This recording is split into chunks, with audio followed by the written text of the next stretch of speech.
500 টাকায় 100 ডুবের বাজি। আমার পাশে যাকে দেখতে পাচ্ছেন এই সেই ভাইরাল ব্যক্তি, যাকে কিছুদিন আগে আপনারা দেখছেন যে একটি ঠান্ডা পুকুরের ভিতরে 500 টাকার বিনিময়ে 100 ডুব দিয়েছে। আপনাদের সামনে নিয়ে এসেছি সেই ভাইরাল ব্যক্তিকে, তার সাথে আপনাদের পরিচয় করিয়ে দেব এবং কী ছিল সেই ঘটনা তার মুখ থেকেই আমরা শুনব।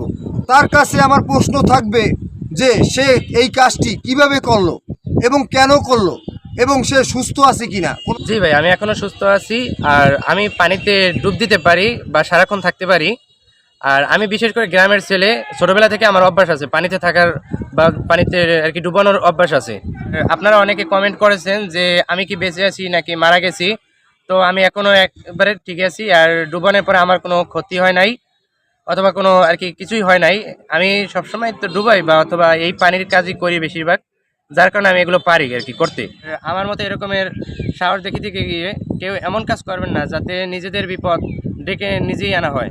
আমি পারছি বলে যে আপনারাও পারবেন এমন কোনো কথা নেই। তাই এই ধরনের কাজ থেকে সবাই বিরত থাকবেন। সবাই শুনতে পেয়েছেন, আমাদের সেই এনামুল ভাই আপনাদের একটা ছোট আকারে উপদেশ দিয়েছে। সে এইটা পারে, তার কারণ সে পানির ভিতরে থাকতে পারে, এই জন্য সে এটা করেছে।